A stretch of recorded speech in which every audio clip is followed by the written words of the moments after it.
Hi friends, welcomes to பவிஸ் பண்ட்ரி. இன்றைக்கி பசங்களுக்கு evening ஸ்கூல்லேருந்து வந்ததும் வாங்கி கொடுக்கறதுக்கும் சரி, சாப்பிட்றதுக்கும் சரி ஏதாவது ஒன்று தேவைப்படுதுங்க. ஏன்னா அவங்களுக்கு கடையில் அதை எதை பார்த்துட்டு வந்து டிவியில் அதில் எதை பார்த்து எனக்கு இந்த மாதிரி தான் வேணும், இந்த கலரில் வேணும், இந்த டேஸ்ட்டில் வேணும் அப்படின்றாங்க. பட் கடையில் வாங்குறதெல்லாம் உங்களுக்கு பார்த்தீங்கன்னா ஹெல்த் வைஸ் சுத்தமாக நல்லது கிடையாது. ஏன்னா ப்ரிசர்வேட்டிவ் கம்பல்சரி இருக்கும், மைதா கண்டிப்பாக இருக்கும். ஸோ அதெல்லாம் பார்க்கும்போது நம்ம அம்மாக்களுக்கு நிறைய டைம் இருந்தது நமக்காக செய்கிறதுக்கு. பட் நம்ம பசங்களுக்காக செய்கிறதுக்கு டைமிங் இருக்கான்னு கேட்டிங்கன்னா கண்டிப்பாக கிடையாதுங்க. ஏன்னா நம்ம ஓடிட்டு இருக்க அந்த ஃபாஸ்ட் இதில் ஜங்க் ஃபுட் இல்லாமல் சர்வைவ் ஆகிறதுன்றும் முடியாத விஷயம். சில காலகட்டத்துக்கு நம்ம அவசியம் வேறு வழியில் சாப்பிட்டு தான் தரும். பட் அது எந்த அளவுக்கு பசங்களுக்குன்னு பார்த்தீங்கன்னா பசங்களுக்கு நிறைய ஹெல்த் இஷ்யூஸ் வருது. ஒபிசிட்டி ப்ராப்ளம் வருது, இம்யூனிட்டி பவர் சுத்தமாக இருக்குல்ல. சின்னதாக இப்படின்னா உடனே கோல்டு வருது, ஃபீவர் வருது, கேன்சர் வரைக்கும் பசங்களுக்கு அது அஃபெக்ட் ஆகுது. பட் அவங்களோட லைஃப்பை எப்படி இதுலேருந்து காப்பாற்றிக்க முடியும் அப்படின்னா நம்ம கொஞ்சம் டைம் ஸ்பெண்ட் பண்ணி தான் தரணுங்க. ஏன்னா நம்ம அம்மாக்கள் கொடுத்த டைமிங் கண்டிப்பாக கொடுக்க முடியுமா, வாய்ப்பு கிடையாது. பட் வீட்டில் இருக்கிற இன்க்ரீடியன்ஸை வச்சு ஜங்க் ஃபுட் எந்த அளவுக்கு அவங்க டேஸ்டியான பீஸா பர்கர் செய்கிறாங்களோ அந்த மாதிரி ஃபுட் எடுத்து வீட்டில் இருக்கிற இன்க்ரீடியன்ஸை வச்சு ஹெல்த்தியாக வெஜிடபிள்ஸோடு சேர்த்து தான் இன்றைக்கி நம்ம செய்ய போகிறோம். வாங்க குட்டீஸை அட்ராக்ட் பண்ணுற மாதிரி சிம்பிளான மெத்தடில் இந்த ஒரு ஃபுட் ரெசிபியை நம்ம ட்ரை பண்ணுவோம். ஒரு பேன் வச்சுட்டு இப்போது தேவையான அளவுக்கு எண்ணெய் ஆட் பண்ணிக்கலாம். நான் ஒரு 3 டேபிள் ஸ்பூன் எண்ணெய் ஆட் பண்ணியிருக்கேன். இப்போது எண்ணெய் காஞ்சிருச்சு. 1/4 டீஸ்பூன் சோம்பு, 1/4 டீஸ்பூன் சீரகம் நல்லா எண்ணெயில் பொரியட்டும். ஏன்னா சீரகமும் சோம்பு தான் ஒரு நல்ல ஃப்ளேவர் கொடுக்கும், நல்ல டைஜஷனும் கொடுக்குங்க பசங்களுக்கு. சீரகம் சோம்பும் பொரிஞ்சிருச்சு. இப்போது நறுக்கி வச்சுருக்க வெங்காயத்தை சேர்த்துக்கலாம். வெங்காயம் நல்லா வதங்கணும். ஏன்னா வெங்காயம் நல்லா வதங்கினா தான் நீங்கள் சாப்பிடும்போது அந்த கடிப்பட்டா அந்த பச்சை வாடை இல்லாமல் இருந்தால் தான் டேஸ்ட் ஃப்ளேவர் சூப்பராக இருக்கும். நான் மீடியம் சைஸ் வெங்காயம், பெரிய வெங்காயம் 1 தான் எடுத்திருக்கேன். அதுவும் பொடியாக நறுக்கி சேர்த்துருக்கேன். உங்களுக்கு நீளமாக சேர்த்துறது பிடிக்கும்னா நீங்கள் நீளமாகவே வெட்டி சேர்த்துக்கலாம். இப்போது பொடியாக நறுக்கி வச்சுருக்கேன். ஒரு 5லேருந்து 6 பீன்ஸ் சேர்த்துக்கிறேன். இது கூடவே ஒரு 3 பேபிகார்ன் சின்னது. வெஜிடபிள்ஸ் எல்லாமே நம்ம விருப்பம் தாங்க. நீங்கள் இது கூட பட்டாணி வேணாலும் பட்டாணி சேர்த்துக்கலாம். பட் பீட்ரூட் சேர்க்காதீங்க. பீட்ரூட் சேர்த்திங்கன்னா கலர் மாறிடும்.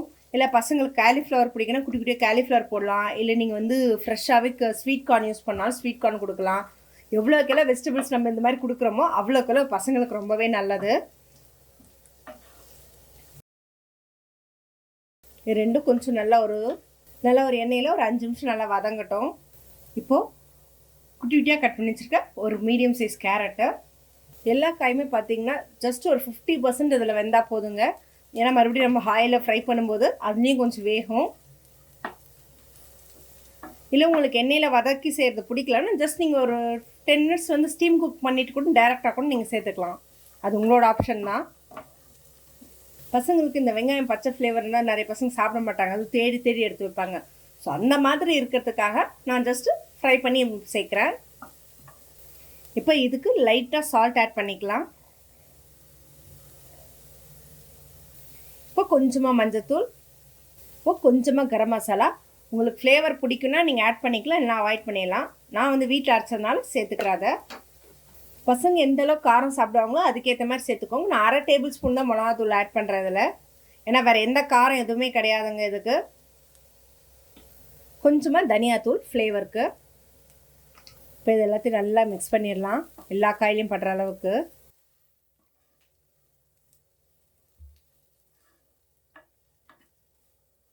ஒரு 2 நிமிஷம் குக்கானா போதும். அந்த மசாலா பவுடரோட ஒரு பச்சை ஃப்ளேவர்லாம் போகிறதுக்காக. தட்டு போட்டுலாம் எதுவும் மூட தேவையில்லை, அப்படியே ஓப்பன்லேயே குக் பண்ணி. ஏன்னா தட்டு போட்டோம்னா சட்டுன்னு இது வெந்துருச்சுன்னா எண்ணெயில் நீங்கள் பொரிச்சு எடுத்ததுக்கப்புறம் பார்த்தா ரொம்ப குழஞ்ச மாதிரி ஆகிடும். ஸோ ஓப்பன்லேயே வச்சு குக் பண்ணிக்கோங்க. ஆல்ரெடி இதுக்கு தேவையான உருளைக்கிழங்க நான் வேக வச்சு எடுத்து வச்சுருக்கேன். இது நல்லா மசிச்சுக்கலாம். மசிச்சு எடுத்து ஓரமாக வச்சுக்கலாம். நல்லா குக் ஆயிடுச்சு. இந்தளவுக்கு குக்கானா போதும். இப்போ ஸ்டவ்வை ஆஃப் பண்ணிவிடுவோம். இது நல்லா ஆறட்டும். ஆறுனதும் மசிச்சு வச்சுருக்க உருளைக்கிழங்குல இதை அப்படியே ட்ரான்ஸ்ஃபர் பண்ணிக்கலாங்க. ஒரு மிக்சிங் பவுலில் நம்ம மசிச்சு வச்சுருக்க உருளைக்கிழங்கு சேர்த்துக்கலாம்.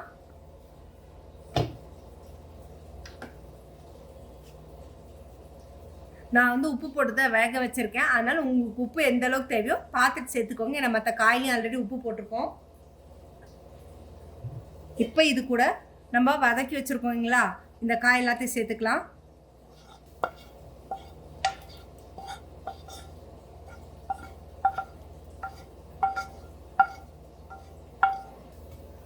எந்த காரணம் கூட தண்ணியெல்லாம் எதுவும் ஊற்றிடாதீங்க. உருளைக்கிழங்கும் நல்லா எல்லாத்தையும் மிக்ஸ் பண்ணிப்போம். இப்போது இது கூட பொடியாக நறுக்கி வச்சுருக்கோங்க புதினா, கொஞ்சம் ஃப்ளேவருக்காக தான் கொஞ்சமாக சேர்த்துக்கலாம். கொஞ்சமாக கொத்தமல்லி, நிறைய சேர்த்துட்டிங்கன்னா நல்லா இருக்காது. ஒரு கொத்து கருவேப்பிலை. இது ஏன் சேர்க்குறோன்னா, பசங்களுக்கு நீங்கள் தனியாக சாப்பிட்றப்ப வச்சிங்கன்னா என்ன பண்ணுவாங்க, ஒவ்வொன்றா எடுத்து வைப்பாங்க. இப்படி இருக்குதுன்னு போது அவங்க வந்து அப்படியே சாப்பிட்டுடுவாங்க.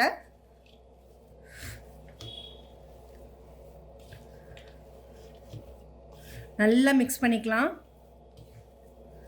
உருளைக்கிழங்கும் நல்லா மிக்ஸ் ஆகணும்.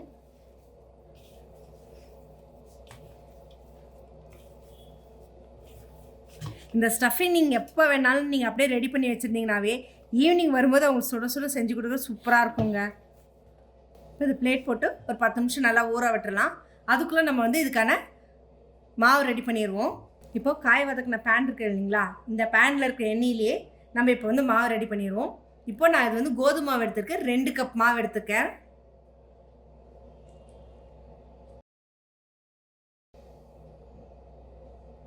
இப்போ இதில் 1/4 ஸ்பூன் சீரகம், 1/4 ஸ்பூன் ஓமம். ஓமத்தை போடும்போது கையில் நல்லா நுணுக்கி விட்டு போடுங்க. ஏன்னா இது சேர்க்கும் போது பசங்களுக்கு நல்லா அந்த டைஜஷன்லாம் சூப்பராகும். ஏன்னா எண்ணெயில் சாப்பிட்டா நிறைய பேர்த்துக்கு ஒத்துக்கல அப்படின்வாங்க. அதனால் இந்த மாதிரி சேர்க்கும் போது ஃப்ளேவரும் சூப்பராக இருக்குங்க. நல்லா மிக்ஸ் பண்ணிக்கலாம். இப்போ மாவுக்கு தேவையான அளவுக்கு மட்டும் சால்ட் சேர்த்துக்கலாம் கொஞ்சமாக. ஏன்னா ஆல்ரெடி நம்ம வந்து உருளைக்கிழங்கும் சேர்த்துருப்போம், காயும் போட்டிருப்போம், அதனால் பாத்திரம் அளவாக சேர்த்துப்போம். இப்போ இது கூட கட் பண்ணி வச்சுருந்தா கருவேப்பிலையில் இன்னும் கொஞ்சம், புதினாவா கட் பண்ணி வச்சுருந்தா கொத்தமல்லி கொஞ்சம். இது எல்லாமே ஆப்ஷனல் தாங்க. ஏன்னா பசங்களுக்கு வந்து நம்ம கொடுக்குறப்போ கொஞ்சம் ஹெல்த்தியாக கொடுக்கணும் அப்படின்றதுனால இதெல்லாமே சேர்த்து கொடுக்கும்போது ஒரு ஃப்ளேவரும் நல்லாயிருக்கும், பார்க்கறதுக்கு ஒரு மாதிரி கலர்ஃபுல்லாக சூப்பராக இருக்கும். நல்லா கலந்து விட்டுக்குவோம் ஃபஸ்ட்டு. அப்புறமா கொஞ்சம் கொஞ்சமாக நம்ம எப்படி சப்பாத்தி மாவு பிசையுமோ அந்த மாதிரி தண்ணி தெளித்து பிசைஞ்சிக்கலாம். நான் ஆல்ரெடி பேனில் எண்ணெய் இருக்கும் இல்லைங்களா, அந்த எண்ணெயிலே நல்லா மிக்ஸ் ஆகிட்டோம் ஃபஸ்ட்டு. இப்போ கொஞ்சம் கொஞ்சமாக தண்ணி தெளித்து பிசைஞ்சிடலாம்.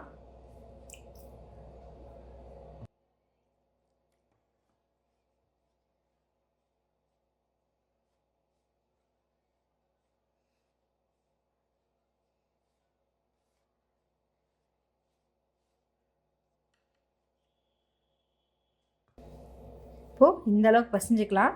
இப்போ இதுக்கு எண்ணெய் ஆட் பண்ணிப்போம். மாவு ரொம்ப லூஸாக பிசையக்கூடாது, டைட்டாக தான் பிசையணும். ஏன்னா அப்போ தான் நீங்கள் எண்ணெயில் பொரிக்கிறப்போ எண்ணெய் குடிக்காமல் இருக்கும், டேஸ்ட்டும் சூப்பராக இருக்கும்.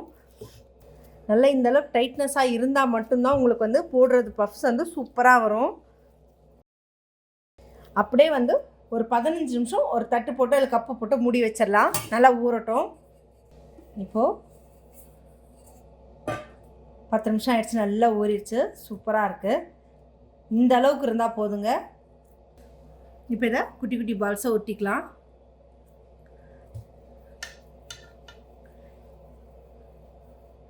ரொம்ப பெருசு பெருசாக ஒட்டிடாதீங்க, ரொம்ப பெருசு பெருசாக வச்சிங்கன்னா ரொம்ப பெருசாக வைக்கிற மாதிரி இருக்கும். ஸோ குட்டி குட்டியாக அளவாக ஒட்டிக்கலாம். எனக்கு 2 கப் மாவுக்கு ஒரு 11 உருண்டை வந்திருக்கு. உங்களுக்கு எந்த அளவுக்கு தேவையோ அதுக்கேற்ற மாதிரி ஒட்டிக்கலாம். இப்போ இது எல்லாத்தையுமே நம்ம தேய்க்க ஆரம்பிச்சிருவோம். இப்போது இதுக்கு பைண்டிங்க்கு ஒரு கப் எடுத்துக்கிட்டு கொஞ்சமாக கார்ன்ஃப்ளவர் மாவு எடுத்துக்கலாம். நான் 1 டீஸ்பூன் தான் எடுத்திருக்கேன். இந்த தண்ணி ஊற்றி கொஞ்சம் திக்காக பேஸ்ட் மாதிரி கரைச்சிக்கலாம். ஏன்னா அப்போ தான் கார்னர்லாம் வந்து பிரிஞ்சு வராமல் இருக்கும், அதுக்காக. இந்த அளவுக்கு கரைச்சி வச்சுக்கோங்க. ஏன்னா அப்போ தான் நம்ம வந்து க்ளோசிங்க்கு இதை வச்சு தான் நம்ம வந்து க்ளோஸ் பண்ண முடியும். இது ஒரு ஓரமாக வச்சுருவோம்.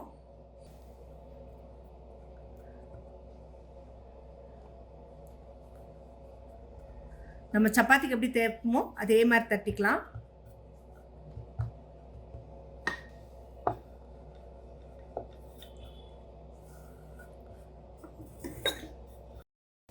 எல்லா பக்கமும் ஈவனாக தேய்ச்சிக்கோங்க, முக்கியமான விஷயமே அதுதான். அதுக்கு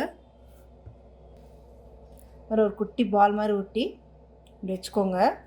ஆக்சுவலாக இதை வந்து ரொம்ப அகலமாக வச்சிட வேண்டாம், முக்கியமான விஷயமே அதுதான். இப்போ இதை இந்த சைடுந்து ஃபஸ்ட்டு இதை க்ளோஸ் பண்ணிடலாம். நல்லா எவ்வளோ ஒட்டி க்ளோஸ் பண்ணோம்னா அவ்வளோ ஒட்டி க்ளோஸ் பண்ணுங்கள். ஏன்னா பேக் சைடு வந்து ஓப்பனே இருக்கக்கூடாது. இப்போது லைட்டாக இது மேலே அந்த கார்ன்ஃப்ளவர் மாவு பைண்டிங் கிடச்சோம் இல்லைங்களா, அது இது மேலே தடவிடலாம். நீங்கள் கார்ன்ஃப்ளவர் மாவு, மைதா மாவு எது வேணாலும் நீங்கள் வந்து கரைச்சி அப்ளை பண்ணலாம்.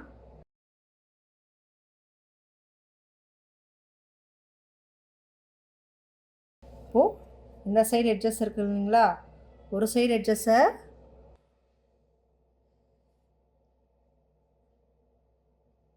இப்போ இதெல்லாம் நல்லா இழுத்து க்ளோஸ் பண்ணிவிடுங்க. இப்போ இதை திருப்பி இந்த ஆப்போசிட் டைரக்ஷன் தேய்க்கணும். ஏன் அப்படின்னா ஒரு சைடு மட்டும் உங்களுக்கு மாவு நிறைய இருந்து இன்னொரு சைடு வேகாமல் போயிடும். இப்போ இதை இந்த டைரக்ஷனுக்கு வந்து நம்ம வந்து மூடணும்.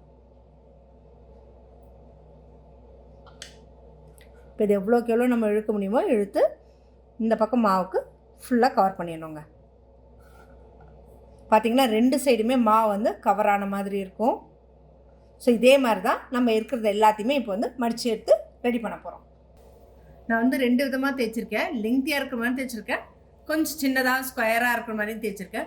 பட் இதை வந்து நீங்கள் என்னங்கன்னா ரவுண்டாக உருட்டினீங்கன்னா சத்தியமாக நல்லா இருக்காது. ஏன்னா மாவு வேகாது, உள்ளே இருக்கிறதும் வெந்து வராது. இந்த மாதிரி செய்யும்போது தான் உங்களுக்கு அந்த லேஸ் மாதிரி வரும், நல்லா கிறிஸ்பாகவும் முறுமுறுணும். வாங்க இப்போ இதே மாதிரி எல்லாத்தையும் ரெடி பண்ணிவிட்டு பொரிக்க ஆரம்பிச்சிடலாம். இப்போது எண்ணெய் காஞ்சிருச்சு, நம்ம செஞ்சு வச்சுருக்கிறதுல எண்ணெயில் போட்டு பொரிக்க ஆரம்பிச்சிடலாம். நிறைய போட்டுடாதீங்க, ஒரு 2-3 மட்டும் போட்டுக்கோங்க. அப்போ தான் உங்களுக்கு எல்லாம் நல்லா வெந்து வர்றதுக்கு சூப்பராக இருக்கும். நான் 4 தாங்க போட்டிருக்கேன், ஏன்னா அந்த அளவுக்கு தான் போட்டால் தான் உங்களுக்கு எண்ணெயோட டெம்பரேச்சர் கரெக்டாக இருக்கும் எல்லாம் வேகிறதுக்கு. இல்லை எண்ணெய் வந்து சூடு அடங்கிடுச்சுன்னா நல்லா வேகாது. ஒரு சாப்ஸ்டிக் வச்சு நல்லா 2 பக்கமும் கோல்டன் ப்ரௌன் ஆகிற அளவுக்கு நல்லா வறுத்துக்கலாம்.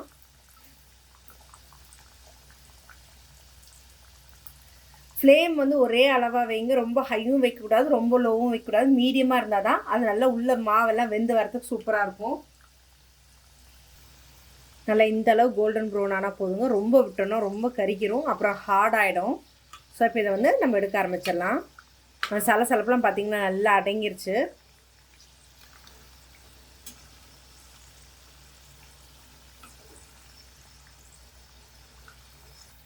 பார்க்கறதுக்கே செமையாக இருக்குது, சூப்பராக இருக்குடே, நல்லா முறுமுறுன்னு.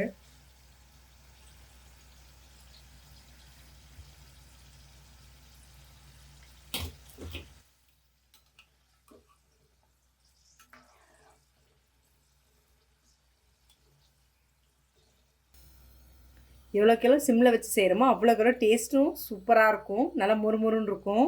இப்போது இதே மாதிரி நம்ம செஞ்சு வச்சுருக்கிறது எல்லாத்தையும் பொரிச்சு எடுத்துடலாம்.